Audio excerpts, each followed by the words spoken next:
All right, how's it going, gentlemen? This is your main man, Scott McKay, coming at you again with another snippet from the summit as part of the Mountaintop podcast from X and Y Communications. Today, we're going to get down to business talking about a problem that a lot of guys have that's really starting to look more like a disease than simply a problem. What happens is I'll be looking around on Facebook or Instagram or TikTok even, and there will be a video of a pretty girl. Maybe it's a pretty girl interacting with a guy who's trying to flirt with her. Maybe it goes well, maybe it doesn't. It really doesn't matter, because what ends up happening is the same thing over and over and over. A bunch of guys start commenting saying, well, you know what? She's probably terrible. She's probably an awful woman. And as a matter of fact, if she's single, she's got to be terrible because, ready for it, all the good ones are taken already. In other words, there are no good women out there that some other guy hasn't already snapped up. Now, listen, I understand. On the surface, you may be saying to yourself, yeah, you know what? That's kind of true, McKay. It happens a lot. Indeed, it does. But here's the thing. If you go through life thinking that any woman who's any good already has all these guys after her such that she's been wifed by some guy by the time she's like 18 and a half, guess again, gentlemen, because what it is a big flaming excuse. It's far from a universal reality. And here's how you can prove it to yourself. When you show me this group of guys, and it is a large group of men online on social media, right? Who say to themselves and say out loud in public with a bunch of other guys typically agreeing with them that, yeah, all women are all taken already if they're any good. What you're saying is that women are the prize, and men indeed have to compete viciously for every darned lasting good one of them. Here's the hard truth. Yeah, you know what? You have to be the best guy she's met. You have to be the one who sweeps her off her feet. But, gentlemen, every woman I've ever met, and it doesn't matter what she looks like, it doesn't matter what her personality is like, whether her heart is golden or black as night, she's saying the same thing. She's like, where are all the good men? All the good men are either taken or gay. That's kind of the running joke with the women.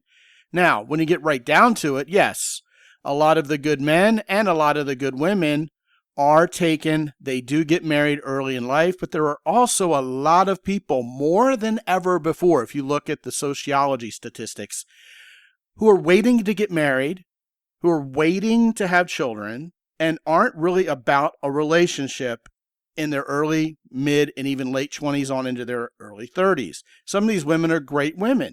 If you keep trying to feed yourself the excuse that, yeah, well, if she's single after 30, she's got to be an awful person or one for the streets. You know, that's the latest men going their own way line, that, you know, any woman who enjoys sex at all, especially not with them, I've noticed, is one for the streets, as if women aren't allowed to have a sex drive. Well, the point here, gentlemen, how you look at this situation is all about whether you have options or not. And yes, all of those women who are complaining that there aren't any good men, they're probably the women without any options themselves.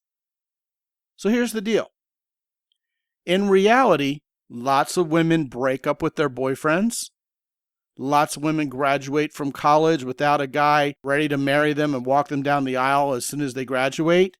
A lot of women do go into their careers. A lot of women relocate. A lot of women take a gap year abroad. A lot of women find themselves divorced because they were good women, generous women, giving women who wound up with the wrong man who was an idiot jerk and took from them, and they rightfully divorced him. Guys, there were lots of fantastic women who were on the market. You know how I know that's true? Because, like I mentioned already, this is all about perspective. And if you are a big four man and you do not have a girlfriend, guess what? You are that quote-unquote unicorn to every woman out there who's looking for a good man. If you're a big four man and you're unhitched right now, there's an equal and opposite reaction out there in the form of at least one woman who is right for you who does not have a boyfriend. But if you keep making the excuses, you'll keep allowing yourself to believe that there are no good women out there. And guess what? It'll be a self-fulfilling prophecy. Guys, what differentiates the men who can see this forest for the trees from those who can't? It's very simple. You see yourself as the prize, not some chick. Hey, you know what?